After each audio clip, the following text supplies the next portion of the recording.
Today, I am going to be sharing with you what's actually selling in my shop right now. Not what's trending on Etsy as a whole, not what someone else says is hot, just what is sold in my own shop between January 1st and February 12th when I pulled this data. Because I can only sell what I list. There may be other items doing very well across Etsy or other vintage platforms that I simply don't carry in my collection. So if you sell something I don't mention today, don't panic. This is just my data from my shop based on what I've chosen to source and list.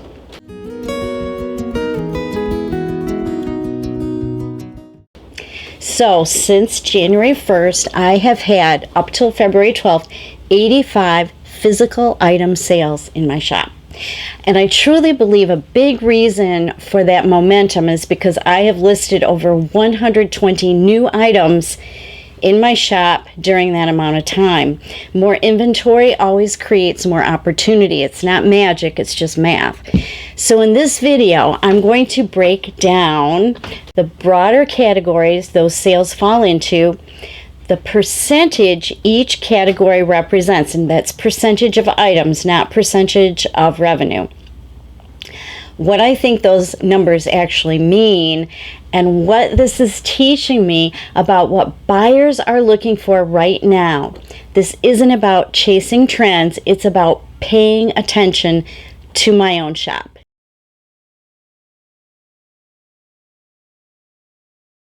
Now let's step back and look at the bigger picture.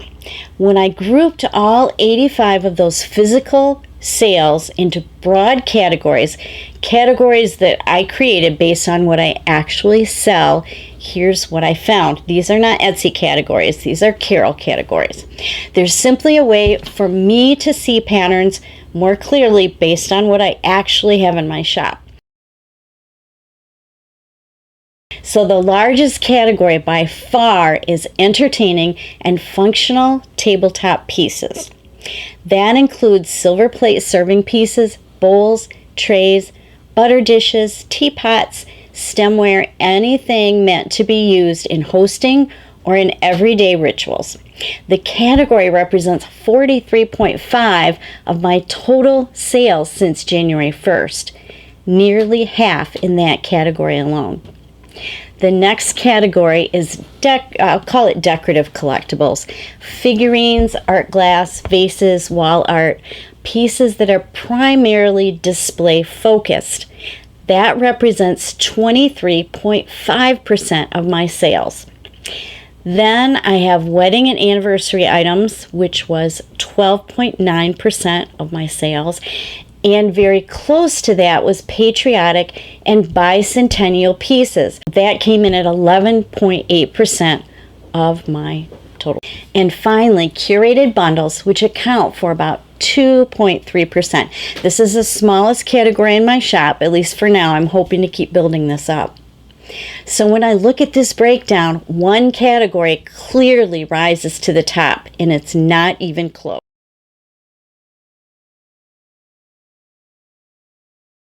Okay, so my largest category, entertaining and functional pieces. This category alone represents 43.5% of my sales in the last few weeks. When I looked more carefully at what was actually moving, something really stood out to me.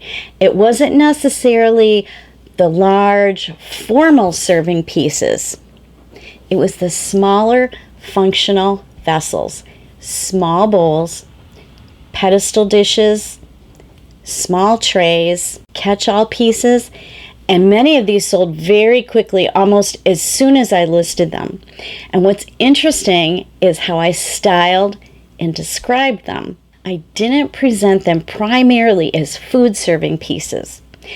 I showed them as vanity trays, ring dishes, lipstick dishes, entry table catch-alls, coffee table vessels, nightstand organizers. In other words, I showed buyers exactly how they could use them in everyday life. And I think that really matters because when something feels functional and immediately usable, the buyer decision becomes easier. There's less hesitation. There's also less concern about food safety, polishing, or formal entertaining. Instead, the piece becomes part of someone's lifestyle. That's something that really surprised me in a good way because I had sourced quite a few of these small brass and silver plate bowls and baskets, especially when I was in Michigan over the Christmas holidays. And I wondered if I might have overdone it, but I found some really good deals, and so I went for it. Most of them have now sold. That tells me something very important. Buyers right now seem to be gravitating towards vintage pieces that are functional, flexible, easy to incorporate, and usable every day, not just special occasion decor. That's a very clear pattern, and that pattern will absolutely influence what I source going forward, at least in this season. Now, while functional pieces are clearly leading the way right now, that doesn't mean that decorative items are not selling. They are, just differently. So let's take a look at that next category.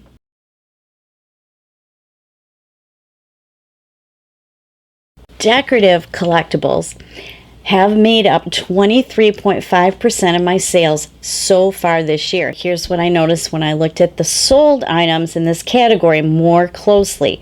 Buyers are being selective. It's not just any figurine or any decorative object. The pieces that are selling tend to have personality, strong form or color, a clear styling identity, or collector appeal. In other words, they feel intentional. They don't feel random. While buyers absolutely want decorative pieces, they're not just filling space, they're curating, and that's different from a few years ago when almost anything vintage looking would move quickly. Now it feels more thoughtful.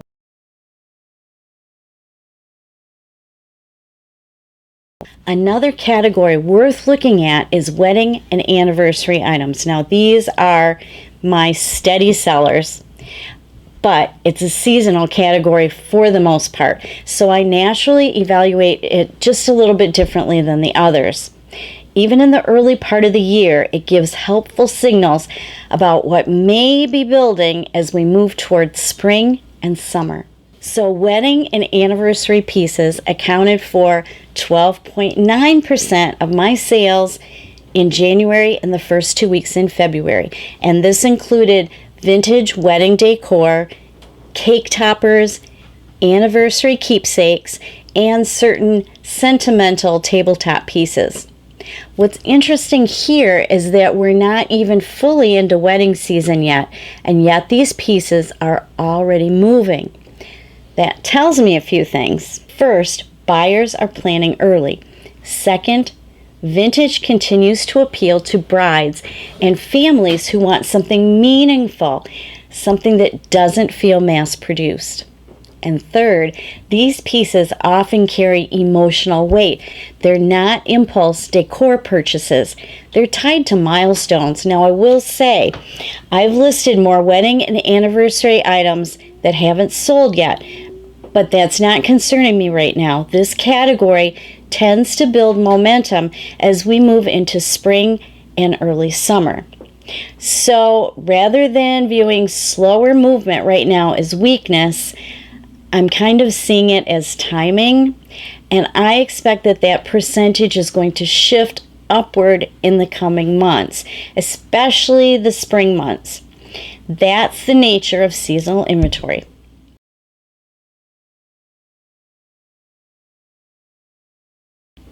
Now, another category that continues to show strength, and I'm really glad of this because I sourced a lot of this going into 2026, is Patriotic and Bicentennial pieces. Patriotic and Bicentennial items account for about 11.8% of my sales so far this year. That's a meaningful percentage. Now, I do want to add one important detail. I had that entire section on sale for the month of January at 30% off, just to kind of kickstart it for the year. So that absolutely contributed to some of those sales. Promotions do matter, and as I said in my Etsy ads, sales, and discounts video, I find you've got to leave something on sale for a while in order for it to start selling. But even with that in mind, the interest level tells me something. There is steady engagement with Americana and Bicentennial pieces, and we're still a few months out from the 250th anniversary. That suggests that buyers are thinking ahead. It also reinforces something I've noticed for a while now. Patriotic vintage doesn't just sell in June and July anymore, especially this year. It is part of year-round styling in certain homes this year. So while the January promotion likely boosted activity, I don't see this category as too short-lived. I mean, it's not going to last all of this year, but I do see it building into the summer. But I am not intentionally sourcing any more of this type of inventory right now.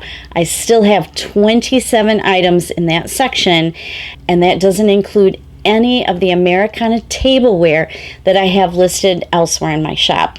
Now, I expect these sales to taper off after the major celebration in July, so I'm viewing this as a seasonal opportunity rather than a long-term shift in my sourcing strategy.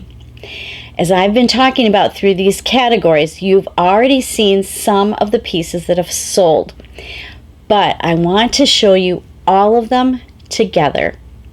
You may recognize a few pieces that you've already seen on the screen, and that's intentional because sometimes when you see everything in one continuous stream, the patterns become even clearer.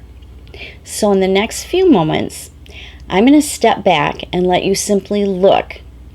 These are the physical items that have sold in my shop since January 1st, 2026. No commentary, just the pieces.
Wow. As I look at everything together, there are a few categories that are simply moving more slowly right now. Stemware, crystal stemware anyway, that I expect to pick up as we go into spring. Certain anniversary pieces, some of the more niche silver plate forms, but that's not really concerning me. Some inventory is seasonal and some inventory needs the right buyer at the right moment. and some pieces just simply take longer to find their home. That's part of vintage selling. But my sourcing direction moving forward, at least in this season of my shop, is clear. Functional vintage is leading. I'm going to be picking up all the silver plate bowls that I can find. Entertaining pieces, small vessels, objects that can be used immediately and incorporated into everyday life. That's where the momentum is right now. And interestingly enough, another consistent pattern is geography. California, Texas, and Florida continue to be my strongest markets, as they were in all of 2025. And that matters because when I think about sourcing, styling, and even how I photograph pieces moving forward, I'm thinking more intentionally about those buyers, their homes, their climate, their entertaining style, and the way they use vintage. Not to exclude anyone else, but to sharpen my focus. What's selling in my shop right now isn't just interesting data, it is direction for me. And paying attention to that direction helps me source more thoughtfully, list more intentionally, and serve my buyers better. And before I go, just a quick note to those of you who are still here at the end, which tells me that you are my people. I am so grateful for you. Moving forward, I will be posting new videos on Tuesdays only. I want to make sure that each one is thoughtful, well put together, and truly helpful, not rushed. So we will meet here once a week every Tuesday, and I think that rhythm is really going to be a good one. Thanks for being here today.